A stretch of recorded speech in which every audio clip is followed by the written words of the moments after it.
ईदगाह के तमाम हमारे मुस्लिम भाइयों को अस्सलाम वालेकुम रहमतुल्लाहि व बरकातुहू। आज कंडी सर्कल में जो एहतजाज के बाद एक हादसा हुआ है उसके लिए क्या है मैं बात करने के लिए आया हूँ।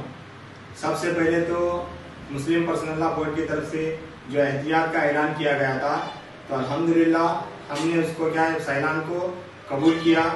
उसके बाद अंजुमन की तरफ से जो ऐलान आया था उसको भी क्या है हमने कबूल करके हमारी पूरी टीम के साथ इस एहतिजाज में शामिल हुए थे। एहतिजाज में जब बयानात हो रहे थे तो उस बयानात में उस्मान गनी हुन्नाबाद की तरफ से एक बात आई कि अगर वक़्फ़ बिल पास हो गया तो हमारे लिए एक मिसाल है। वो कैसा होता बोले तो इलकल की जो दरगाह का हाल हुआ है इस बार उर्स का उस तरह का होता। तहसीलदार उर्स किया, उसके बाद 30 लाख रुपए क्या है वो कहाँ चले गए पता नहीं। तो ये जो सवाल कर रहे हैं उस्मान गनी हुन्नाबाद उनसे मैं पूछना चाहता हूँ कि ये सवाल करने का आपको क्या हक है, क्योंकि जब 20 साल का हम हिसाब किताब पूछे थे आपको तो आप उस वक्त जवाब नहीं दे सके क्योंकि आपके पास जवाब नहीं था।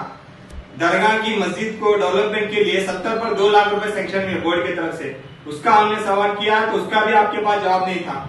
हजरत मुर्तजा शाह कादरी के नाम से 15 लाख रुपए क्या है फिक्स डिपॉजिट रखा गया था, उसको भी क्या है आपने अपने कर्जे में क्या है मिलाकर क्या है अपनी बीवी और आपके कर्जे से उसको क्या है उन पैसों को आप खत्म कर दिए। तो इतने सारे भ्रष्टाचार आप करने के बाद में दरगाह के बारे में तहसीलदार को सवाल करने का हक ही पैदा नहीं होता। उसके बाद 20 साल का तो आप हिसाब किताब देना ही है, हम आपको ऐसे ही छोड़ने वाले नहीं है। आज कंडी सर्कल में मेरा सवाल हुआ है, कल क्या है 2 दिन के बाद ईद होने वाली है, ईदगाह में भी इंशाअल्लाह हमारा सवाल रहेगा आपसे कि आप दरगाह का 20 साल का हिसाब देना है, करोड़ों रुपए का हिसाब है और अंजुमन का भी हिसाब है।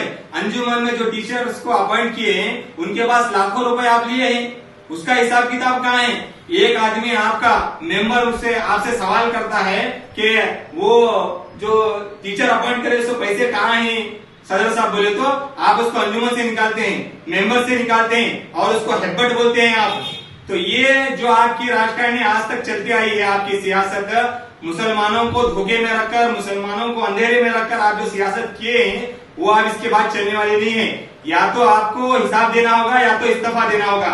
आप डिसाइड करके आइए ईदगाह को आते वक्त कि आपको हिसाब देना है, हिसाब लाना है। नहीं आपके पास हिसाब किताब नहीं है तो इस्तीफा का लेटर लाकर इस्तीफा देकर आपको खामोशी के साथ इज्जत के साथ चले जाना है। अस्सलाम वालेकुम रहमतुल्लाहि व बरकातुहू।